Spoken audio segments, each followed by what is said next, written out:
Assalamualaikum warahmatullahi wabarakatuh. Saya Wan Muhammad Syahadli bin Jamali. Kumpulan ke-14, kami akan membentangkan tajuk penggunaan perhiasan dan peralatan yang berasaskan daripada tulang haiwan, iaitu fine bone China.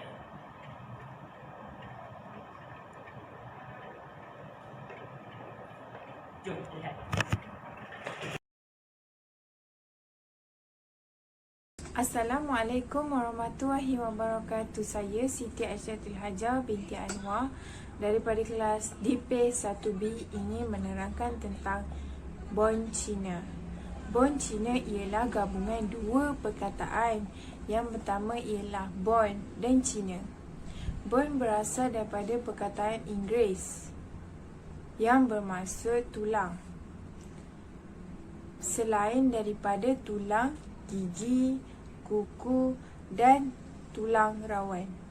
Tulang rawan merupakan sejenis tisu penghubung yang terdapat di pelbagai anggota badan manusia maupun haiwan seperti hidung, rangka rusuk dan telinga. Manakala Cina pula bermaksud tanah liat putih. Tanah liat putih yang dibakar dan diperselinkan menjadi bahan seperti pinggan dan mangkuk. Bone Cina merupakan sejenis tembikar porselin yang diperbuat daripada campuran yang mengandungi abu tulang haiwan untuk menjadikan perkakas pinggan mangkuk. Selain itu, produk bone Cina ini mempunyai permintaan yang tinggi dalam kalangan Muslim kerana ianya berkualiti tinggi. Dalam surah An-Nahl ayat 119, Allah SWT telah bersabda yang bermaksud, sesungguhnya Allah mengharamkan kamu memakan bangkai, darah dan daging babi dan binatang yang disembelih tidak kerana Allah.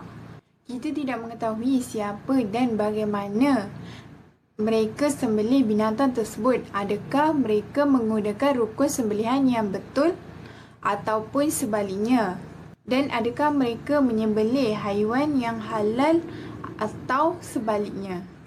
Oleh itu, rakan saya akan menerangkan tentang kehalalan dan pengharaman produk bone China. Contoh-contoh perhiasan dan peralatan yang diperbuat daripada fine bone China.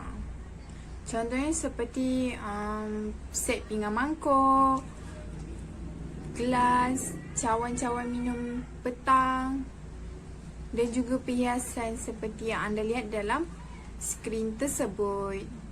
Sejarah bone Cina.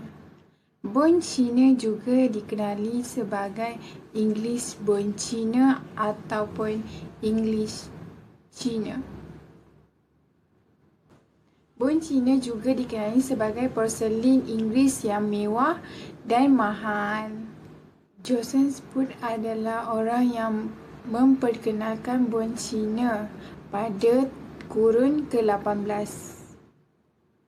Dan Thomas Fry adalah orang pertama yang memperkenalkan campuran abu tulang haiwan dalam pembuatan porselin pada tahun 1747. Campuran abu tulang telah lama digunakan dalam pembuatan porselin sejak tahun 1749. Pengeluaran porselin berkembang pesat di negara England. Beberapa cawangan syarikat dan firma telah dibuka dan melibatkan negara seperti Sweden dan Air.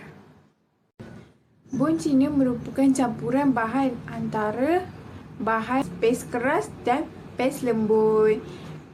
Produk bone Cina yang dikeluarkan oleh Spud mengandungi ciri-ciri keistimewaan dari pelbagai aspek, antaranya ialah kandungan bahan yang baik, bentuk ajuan yang sempurna, cahaya, tebal, tidak mudah pecah, keras dan dekorasinya yang mewah.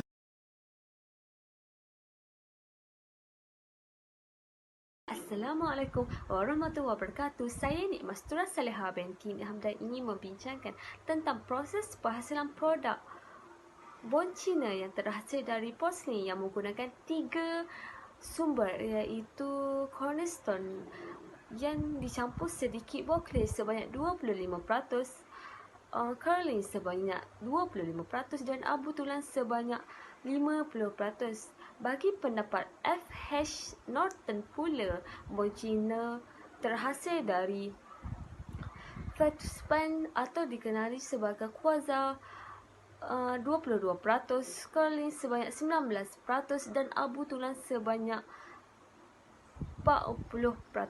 Proses yang kedua adalah proses campuran produk bon China dengan mencampurkan kesemua bahan produk ke dalam acuan untuk diadung. Di sini peringkat yang sangat penting untuk memastikan formula bon China tercapai dalam usaha menghasilkan ketumpatan yang dikehendaki. Proses ketiga ialah proses pembentukan produk bon China dengan reka bentuk dan lakarannya akan dilakukan terlebih dahulu dan memerlukan kepakaran dan ketelitian oleh pelukis.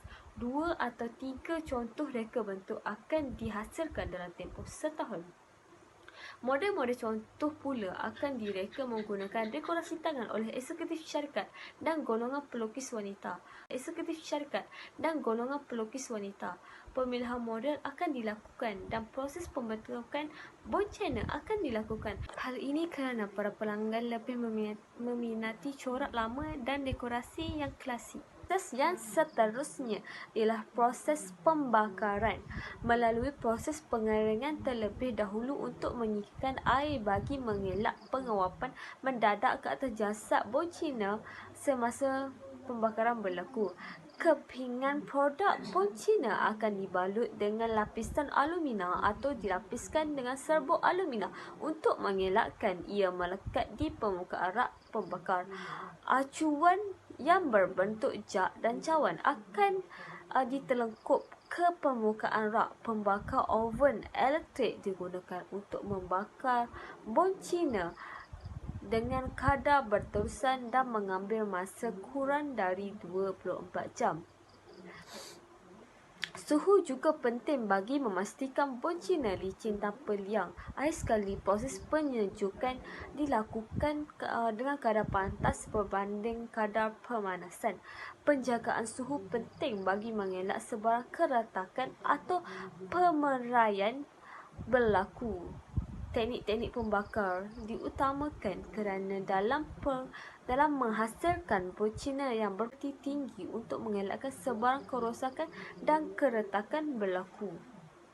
Proses yang seterusnya ialah proses lincau produk bon Cina, ialah proses sesuatu porselin yang akan disembur untuk memberikan ketahanan mekanik dan ketahanan persekitaran. Ia juga boleh diaktifkan sebagai komposisi kekaca yang digunakan untuk melincau barangan tembikar dan sebagainya. Lapisan kekaca yang menyaluti jasad dengan tujuan sama ada untuk menghias atau menjadikan ia tidak gelap dan boleh dilihat seperti kaca. Lincau merupakan cecair perbuatan kaca yang mengandungi campuran silika dan asid borik. Proses yang terakhir adalah proses dekorasi. Dekorasi yang terkenal bagi produk bon Cina adalah dekorasi overglaze. Overglaze ialah hiasan atau proses pengicauan kali kedua ke atas permukaan porselin. Dekorasi juga merujuk kepada gaya mewah dan mahal. Ia juga dihasilkan melalui metode cetakan atau melukis secara manual, iaitu menggunakan tangan. Ia juga dihasilkan dengan teknik mengukis, lukisan, litografi dan percetakan. Mari kita teruskan dengan kelebihan dan keburukan bon Cina. Kelebihan bom Cina ialah mempunyai kekuatan. Walau permukaan dindingnya nipis, ia lebih tahan terhadap kerosakan mekanikal. Produk ini juga diperbuat daripada porselin. Ia juga bersinar dan kelihatan lebih ringan, halus dan mewah. Ia juga dikategorikan sebagai universal kerana ia bukan sahaja untuk menghiasi rumah tetapi juga boleh digunakan di meja keluarga. Keburukan bom Cina pula ialah memerlukan penjagaan khas yang akan mengekalkan penampilan asal produk tersebut. Ia juga tidak dapat menahan naik turun suhu secara tiba-tiba. Penjagaan produk ini harus dikekalkan atau diepostasikan supaya ia boleh digunakan dalam tempoh yang lama. Kita perlu berhati-hati dalam susu atau hidangan atau apabila disimpan di rak. Hendaklah tidak menyentuh pinggir atau sisi antara satu sama lain supaya tiada kerosakan berlaku. Sekian dari saya, Nikmat Silhah binti Nik Hamdan.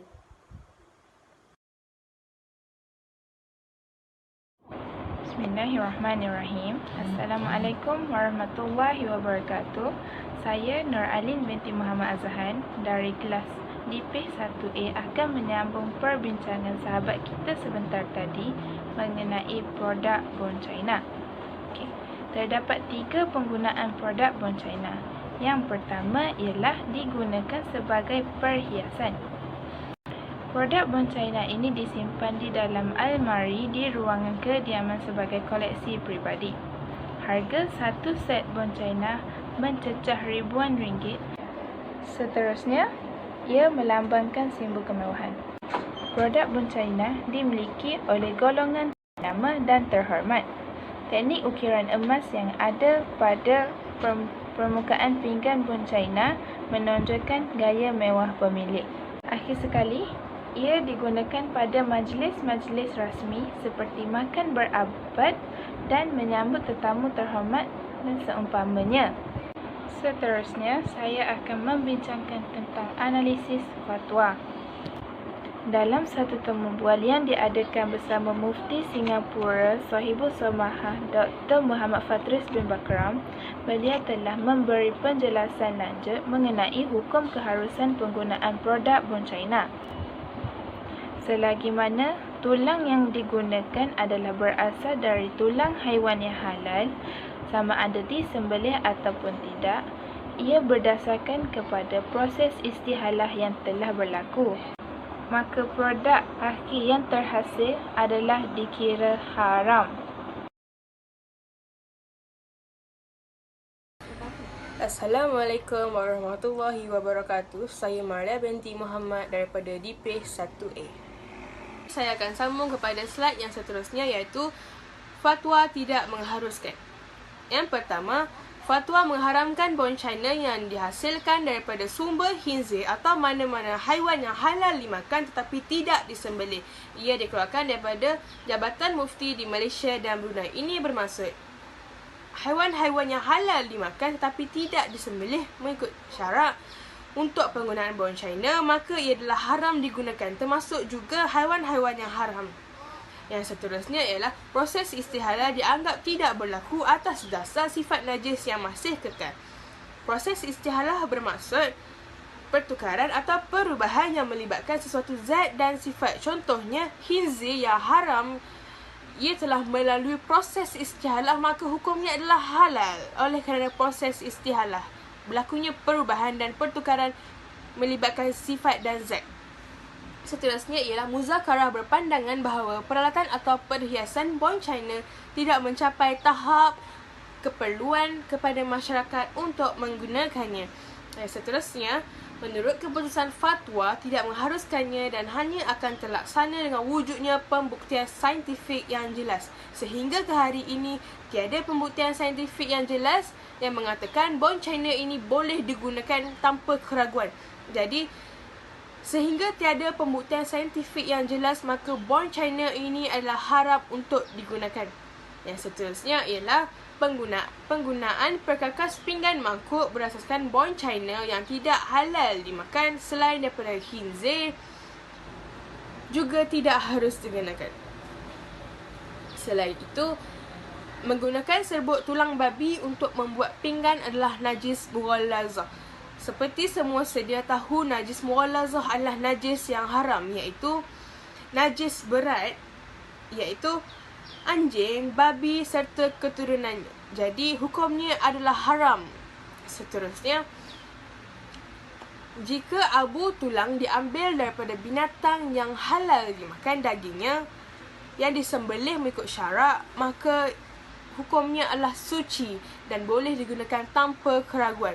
Tetapi jika menggunakan abu tulang haiwan yang boleh dimakan dagingnya tetapi ia mati tanpa disembelih mengikut hukum syarak, maka ianya dianggap sebagai bangkai dan hukumnya adalah najis. Dan binatang yang disembelih tidak mengikut syarak, maka hukum penggunaannya adalah haram.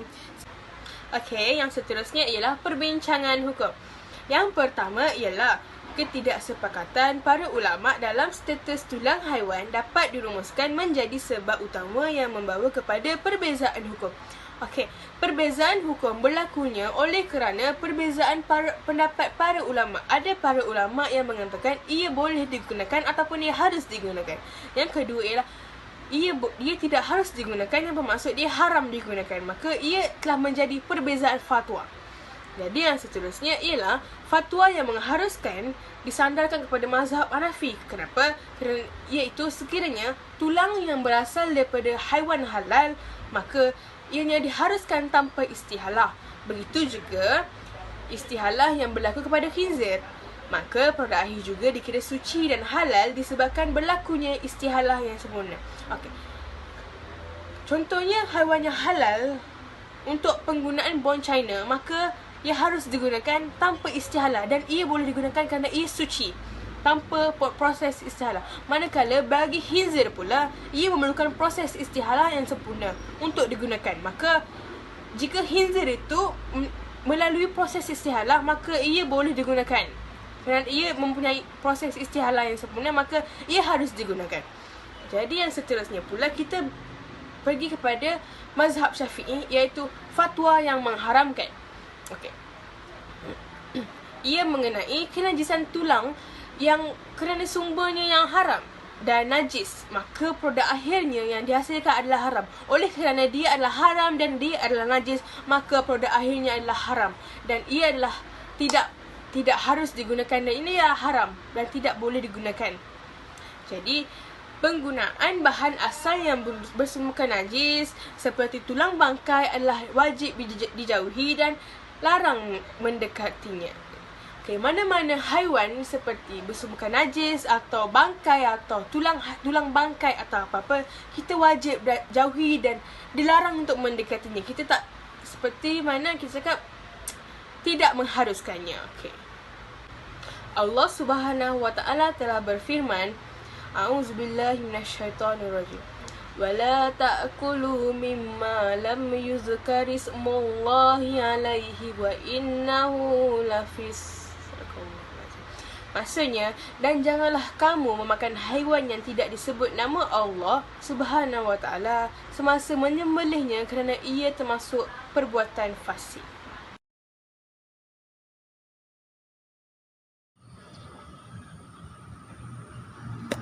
Assalamualaikum. Kita berjumpa lagi.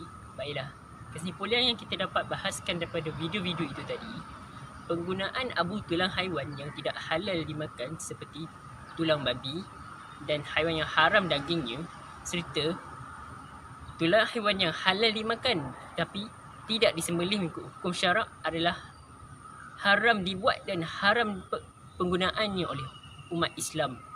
Jika produk yang bahannya itu terbuat daripada tulang haiwan, kulit ataupun bulunya yang kita tidak tahu dari mana datangnya, dari mana asal usulnya bahan itu, adakah ia datang daripada sumber yang haram ataupun yang halal, maka kita haruslah berhati-hati dalam memilih apa-apa barangan seperti pakaian, perhiasan, peralatan maupun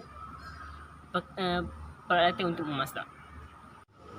Sesungguhnya perkara yang halal itu sudah jelas dan yang haram itu pun sudah jelas. Antara keduanya terdapat perkara yang syubhat.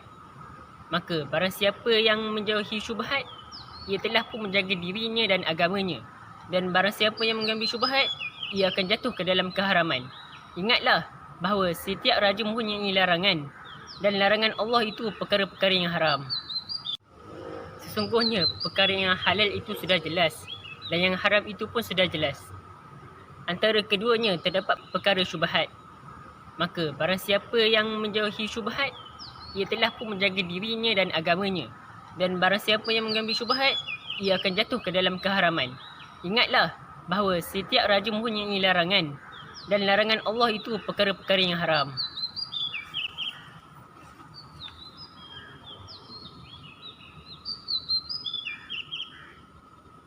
Baiklah, saya akan membincangkan etika profesional penggunaan peralatan daripada fine bone mengikut hukum syarak. Berdasarkan hukum mazhab Syafi'i, sifat najis babi masih kekal dalam produk bone china dan sifat najis tersebut tidak akan hilang kerana proses itahalah tidak berlaku. Penggunaan bahan peralatan atau perhiasan yang dihasilkan daripada abu tulang haiwan yang tidak halal mengikut syarak, termasuk haiwan yang halal dimakan tetapi tidak disembelih mengikut cara yang betul, adalah tidak diharuskan. Ini kerana sekiranya penggunaan produk bone china yang berasaskan abu tulang haiwan yang tidak halal mengikut syarak ini diharuskan, ia akan membuka ruang kepada penggunaan produk-produk bersumberkan haiwan yang tidak halal akan berleluasa. Selain itu, peralatan atau perhiasan yang diperbuat daripada bahan bone china tidak mencapai tahap keperluan iaitu darurah kepada masyarakat untuk memiliki dan menggunakannya. Walau bagaimanapun, penggunaan peralatan dan perhiasan yang berasaskan abu tulang haiwan yang halal dimakan dan disembelih mengikut hukum syarak adalah diharuskan. Baiklah. Sekian sahaja daripada kami, kumpulan ke-14. Yang baik itu daripada Allah, yang buruk-buruk itu pun datang daripada kami, dan yang kurang-kurang itu pun datang daripada kami. Sekian sahaja daripada kami. Terima kasih.